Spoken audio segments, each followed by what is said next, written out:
কাফের হয়ে গিয়েছিলেন, আসলে তাদের জন্মে সমস্যা, অন্য কোনো সমস্যা না। আসলে তাদের জন্ম পরিচয়ের সমস্যা, সাহাবা ইকরামের কোনো সমস্যা নাই। যারা সাহাবা ইকরামের সমালোচনা করবে তাদের জন্মের সমস্যা, সাহাবাদের কোনো সমস্যা নাই। তাহলে বক্তব্য নিয়ে আসছেন বাংলাদেশের যুবকদের আইডল, বাতিলের আতঙ্ক, জাতীয় উলামা মাশায়েখ আইম্মা পরিষদের মহতরম সেক্রেটারি হযরত মাওলানা মুফতি রেজাউল করিম আবরার, মুফতি রেজাউল করিম আবরার হাফিজাহুল্লাহ।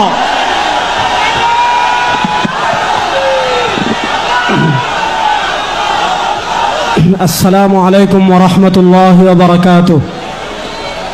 নাহমাদুহু ওয়া নুসাল্লি আলা রাসূলিহিল কারীম, আম্মা বা'দ। হেফাজতে ইসলাম বাংলাদেশের উদ্যোগে আয়োজিত হিজবুত তাওহীদ নিষিদ্ধের দাবিতে আজকের এই মহাসমাবেশের মোহতারাম সভাপতি, আমার অত্যন্ত শ্রদ্ধেয় বাংলাদেশের বরেণ্য আলোচক হাকিমুন নাফস আল্লামা মুশতাকুন নবী কাসিম হাফিজাল্লাহ আমাকে বলেছেন যে আমার সময় হলো আনলিমিটেড। তো আমি তো মুরব্বীরা এখানে উপস্থিত হয়েছেন, আনলিমিটেড কথা বলবো না, আমি ৫-৭ মিনিটের ভিতর আমার আলোচনা শেষ করব। যেই সংগঠন নিয়ে আমরা কথা বলছি সে সংগঠন হলো হিজবুত তাওহীদ। হিজবুত তাওহীদ মূলত হলো একটা ফটোকপি। এই ফটোকপিটা আসছে পাকিস্তানের এনায়েতুল্লাহ মাশরিকির তাহরিকে খাকসার থেকে। এনায়েতুল্লাহ মাশরিকি যখন তাহরিকে খাকসার প্রতিষ্ঠা করেন, তাহরিকে খাকসার প্রতিষ্ঠা করার পর এনায়েতুল্লাহ মাশরিকি কিছু কিতাব লিখে, আত-তাযকিরা লিখেছে, তার একটা কিতাব আমাদের কাছে আছে। মৌলভী কা গলত মজহব একটা কিতাব, আরো অসংখ্য কিতাব লিখেছে, যেই কিতাবের পাতায় পাতায় পাতায় পাতায় পাতায় পাতায় কোরআন বিরোধী, ইসলাম বিরোধী, দিন বিরোধী, শরিয়া বিরোধী কথা ছিল। আমাদের আকাবিরে দেওবন্দের অন্যতম মুফতি মোহাম্মদ শফি রাহিমাহুল্লাহ তার সকল কুফরি বিষয়গুলো জমা করে এনায়েতুল্লাহ মাশরিকির কাছে চিঠি লিখেছিলেন যে তোমার এই বক্তব্যগুলো তুমি ব্যাখ্যা করো, অথবা তুমি এই শিরিক কুফরি বক্তব্যগুলো থেকে প্রত্যাহার করো। এনায়েতুল্লাহ মাশরিকি তখন প্রত্যাহারও করেনি, ভুলও স্বীকার করেনি। সে বলেছে আমি যা বলেছি তা সঠিক বলেছি। তখন জমিয়তে উলামায়ে হিন্দের একটা কনফারেন্স হয়েছিল। সেই কনফারেন্সে ইমামুল আসর আল্লামা আনোয়ার শাহ কাশ্মীরি রহিমাহুল্লাহ ছিলেন। কাশ্মীরি রহিমাহুল্লাহ ফতোয়া দিয়েছেন। শেখুল আরবি ওয়াল আজম সৈয়দ হুসাইন আহমদ মাদানী রহিমাহুল্লাহ ফতোয়া দিয়েছেন। হাকিমুল উম্মত আল্লামা আশরাফ আলী থানভী রহিমাহুল্লাহ ফতোয়া দিয়েছেন। মুফতিউল হিন্দ মুফতি কিফায়াতুল্লাহ রহিমাহুল্লাহ ফতোয়া দিয়েছেন। শুধু দেওবন্দি গণনার আলেমরা না, বেরলভী গণনার আলেমরা ফতোয়া প্রকাশ করেছিলেন। শুধু বেরলভী গণনা না, আফগানিস্তানের উলামায়ে কেরাম ফতোয়া প্রকাশ করেছিলেন। শুধু আফগানিস্তানের উলামায়ে কেরামের না, মিশরের উলামায়ে কেরামের কাছে এনায়েতুল্লাহ মাশরিকির বক্তব্যগুলো পেশ করা হয়েছিল।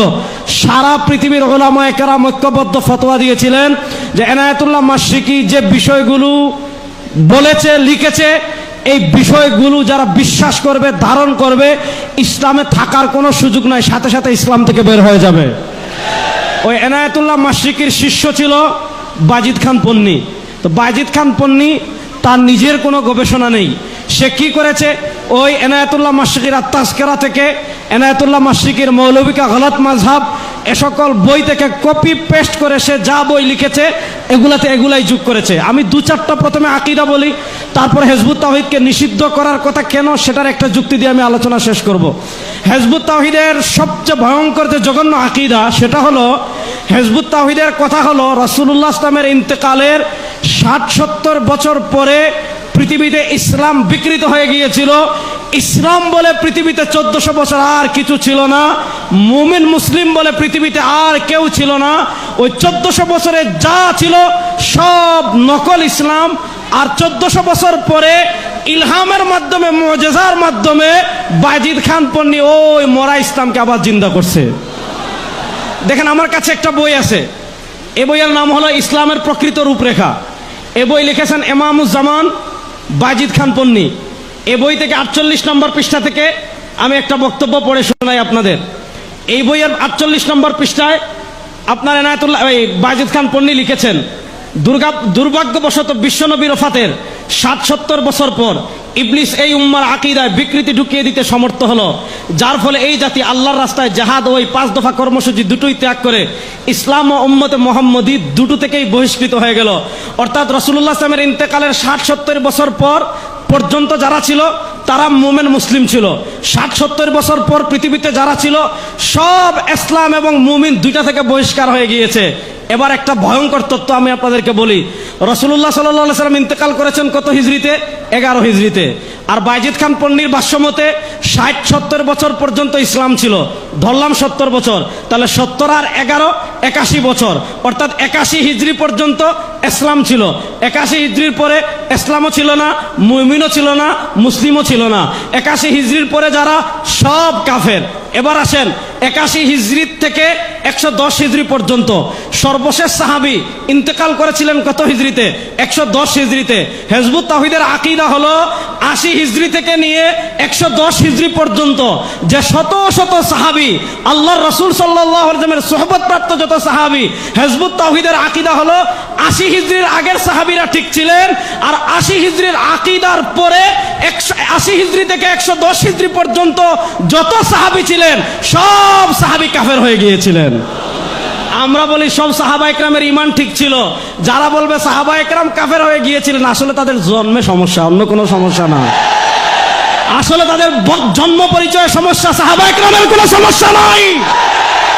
যারা সাহাবা ইকরামের সমালোচনা করবে তাদের জন্মের সমস্যা, সাহাবাদের কোনো সমস্যা নাই। তাহলে হিজবুত তাওহীদের আকীদার অনুযায়ী শুনেন, 1 নম্বর সাহাবা ইকরাম ইসলাম থেকে বের হলেন। ইমাম আবু হানিফা ইসলাম থেকে বের হলেন, ইমাম শাফি ইসলাম থেকে বের হলেন, ইমাম বুখারী ইসলাম থেকে বের হলেন, ইমাম আহমদ ইবনে হাম্বল ইসলাম থেকে বের হলেন। 1400 বছরের সকল ইমামগণ ইসলাম থেকে বের হলেন। আমরা বলি না সাহাবা ইসলামের উপর, তাবে ইসলামের উপর, তবে তাবে ইসলামের উপর, ইমামগণ ইসলামের উপর, হিজবুত তাওহীদ ইসলাম থেকে বের হয়ে গিয়েছে। এবার পরের প্রশ্ন বুঝেন। তারা বলে সব ইসলাম থেকে বের হয়ে গেল। তাহলে প্রশ্ন হলো, সবাই যদি ইসলাম থেকে বের হয়ে যায়, তোমরা ইসলাম পাইলা কোথায়? এবার যখন প্রশ্ন করা হলো সবাই যদি ইসলাম থেকে বের হয়ে যায়, তোমরা ইসলাম পেলেন কোথায়? এই যে দেখেন ইসলামের প্রকৃত রূপরেখা, এই বইয়ের 50 নম্বর পৃষ্ঠায় বাইজিদ খান পন্নী কি লিখছে? দীর্ঘ 1300 বছর এই উম্মাকে এই পবিত্র কর্মসূচি থেকে মাহরুম, বঞ্চিত রাখার পর রহমানুর রহিম আল্লাহ তার অসীম করুণায় তার দেয়া কর্মসূচির পরিচয় ইলহামের মাধ্যমে আমার হৃদয়ে নাজেল করেছেন। আচ্ছা, তাহলে উনি বলল 1400 বছর পর আল্লাহ তাআলা ইলহামের মাধ্যমে ওই ইসলাম তার অন্তরে নাজিল করেছেন। এবার প্রশ্ন হলো, তোমার ইলহাম সত্য না মিথ্যা বুঝবো কেমনে? এই তার ইলহামকে সত্য প্রমাণ করার জন্য হিজবুত তাওহীদেরা আরেকটা বই লিখেছে। এই দেখেন এই বই, আল্লাহর মুজিজা, হিজবুত তাওহীদের বিজয় ঘোষণা। বাইজিদ খান পন্নীর অনুসারীরা লিখেছে যে আল্লাহ তাআলা আমরা জানি নবী মূসাকে মুজিজা দিয়েছেন, নবী ঈসাকে মুজিজা দিয়েছেন, আমাদের রাসূল সাল্লাল্লাহু আলাইহি ওয়াসাল্লামকে মুজিজা দিয়েছেন। এবার হিজবুত তাওহীদেরা বলে যে আল্লাহ তাআলা হিজবুত তাওহীদের ইমাম বাইজিদ খান পন্নী যে সত্য, এটা প্রমাণ করার জন্য নাকি মুজিজা দিয়েছেন। দেখেন, আমি এই বই থেকে তো লম্বা পড়তে পারবো না, সময় কম, শুধু একটু আমি আপনাদেরকে পড়ে শোনাই। এই যে দেখেন 9 নম্বর পৃষ্ঠায়, আল্লাহর রাসূল বিদায় নেওয়ার 1400 বছর পার হয়েছে। এই দীর্ঘ সময় তার প্রকৃত ইসলাম বিকৃত হতে হতে এখন আর বিকৃত কঙ্কালটি ছাড়া কিছুই অবশিষ্ট নেই। এমন সময় আল্লাহর রহমে এই জামানার ইমাম জনাব মোহাম্মদ বাইজিদ খান পন্নী আবার সেই হারিয়ে যাওয়া প্রকৃত ইসলাম বুঝতে পেরেছেন। আমাদের ইমাম বলেছেন, বর্তমানে সারা দুনিয়ায় ইসলাম নামে যে ধর্মটি চালু আছে সেটি আল্লাহর দেওয়া প্রকৃত ইসলাম নয়, বরং প্রকৃত ইসলামের সম্পূর্ণ বিপরীত। বলেন নাউজুবিল্লাহ।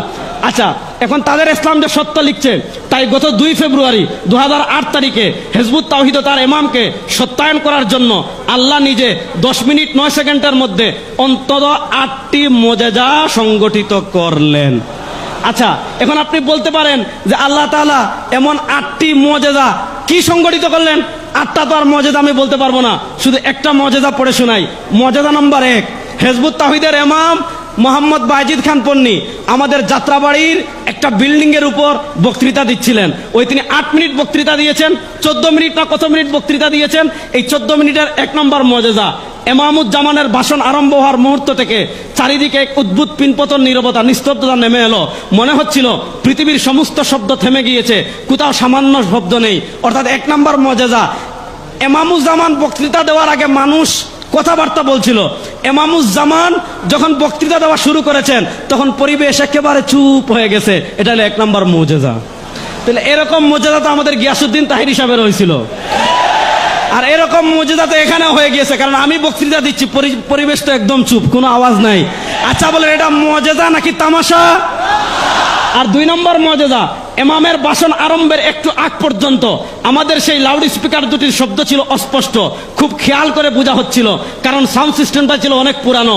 কিন্তু ইমাম কথা বলার সামান্য আগেই হঠাৎ লাউড স্পিকারের শব্দ একদম পরিষ্কার হয়ে গিয়েছে।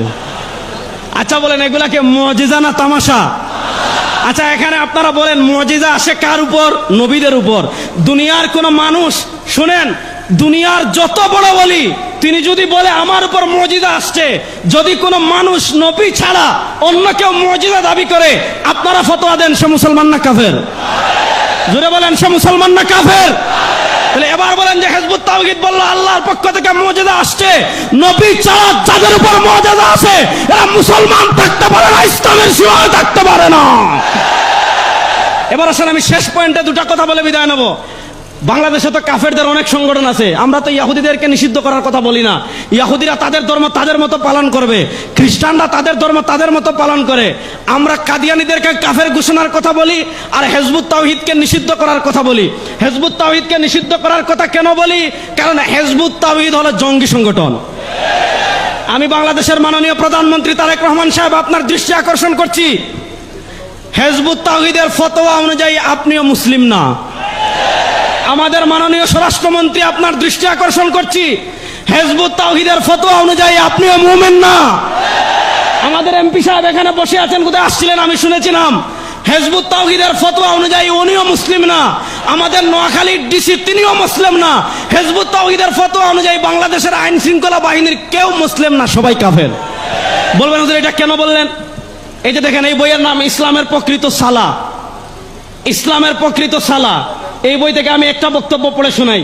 এই বইয়ের 16 নম্বর পৃষ্ঠায় বাজিদ খান পন্নী লিখেছে, মুমিনের সংজ্ঞা, অর্থাৎ মুমিন হওয়ার জন্য শর্তের মধ্যেই আল্লাহ ইমানের সঙ্গে জিহাদ অন্তর্ভুক্ত করেছেন। কারণ দিন প্রতিষ্ঠার প্রক্রিয়ার নীতি হিসাবে তিনি জিহাদকে, কেতালকে, সশস্ত্র সংগ্রাম নির্ধারণ করে দিয়েছেন। জিহাদ ত্যাগ করলে মুমিনের সংজ্ঞার মধ্যেই থাকা যায় না, আর মুমিনের সংজ্ঞার মধ্যে না থাকলে অবশ্যই হয় মুশরিক কিংবা কাফের। অর্থাৎ বাজিদ খান পন্নী বলেছে, যারা জিহাদ করে না তারা কাফের, তারা মুমিনই না। এই বাজিদ খান পন্নীর ফতোয়া অনুযায়ী সবার আগে কাফের হইল ইমামুজ্জামান সেলিম। কারণ আপনারা বলেন, সেলিম কোথাও জিহাদ করেছে? সেলিমের বউ কোথাও জিহাদ করেছে? হিজবুত তাওহীদের কোন সদস্য কোথাও জিহাদ করেছে? তাহলে প্রশ্ন হলো, যারা বলে জিহাদ না করলে কাফের, এই ফতোয়া অনুযায়ী আমাদের প্রধানমন্ত্রী কাফের, আমাদের স্বরাষ্ট্রমন্ত্রী কাফের। হিজবুত তাওহীদের ফতোয়া অনুযায়ী বাংলাদেশের প্রশাসনের সব লোক কাফের। প্রশ্ন হলো, জামায়াতুল আনসার, আপনি যদি জেএমবিকে নিষিদ্ধ করেন, হরকতকে নিষিদ্ধ করেন, জঙ্গি সংগঠনের নামে বিভিন্ন সংগঠনকে নিষিদ্ধ করেন, প্রশ্ন হলো হিজবুত তাওহীদের মতো উগ্রবাদী সংগঠনকে কেন নিষিদ্ধ করা হবে না? হিজবুত তাওহীদকে নিষিদ্ধ করতেই হবে। শোনেন মাননীয় প্রধানমন্ত্রী, 2024-এর জুলাই আগস্টের বিপ্লব হয় নাই হিজবুত তাওহীদের আস্ফালন দেখার জন্য। 2024-এর জুলাই আগস্টের বিপ্লবে আমরা সামনে ছিলাম। আজকে আমরা পরিষ্কার, শুনেন, সমুদ্রে যখন ঝড় আসে সবার আগে আবহাওয়া অধিদপ্তর 1 নম্বর সিগন্যাল দেয়, তারপর যখন আরেকটু ঘনায় সিগন্যাল 2 নম্বর আসে, তারপর 3 নম্বর সিগন্যাল আসে, তারপরে 7 নম্বর সিগন্যাল আসে, তারপর আসে ঘূর্ণিঝড়। আমরা বাংলাদেশের সরকারকে বলবো, ট্রান্সজেন্ডার বিয়ের নামে তামাশা বাংলাদেশে বন্ধ করতে হবে। হিজবুত তাওহীদের আস্ফালন বাংলাদেশে বন্ধ করতে হবে। কাদিয়ানীদের আস্ফালন বাংলাদেশে বন্ধ করতে হবে। সাহাবা সমালোচকদের আস্ফালন বাংলাদেশে বন্ধ করতে হবে। আল্লামা আহমদ শফী দুনিয়াতে নাই, আল্লামা মহিবুল্লাহ বাবুনগরী দুনিয়াতে আছেন। আল্লামা জুনায়েদ বাবুনগরী নয়, তার উত্তরসূরিরা এখনো বাংলাদেশে আছে।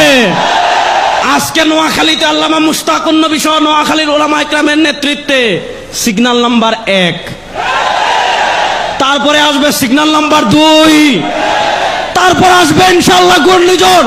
হিজবুত তাওহীদ নিষিদ্ধ হওয়ার আগ পর্যন্ত ইনশাআল্লাহ আমাদের বড়রা যে কর্মসূচি দিবেন প্রস্তুত আছেন তো সবাই ইনশাআল্লাহ? নারায়ে তাকবীর, নারায়ে তাকবীর। আসসালামু আলাইকুম ওয়া রাহমাতুল্লাহ।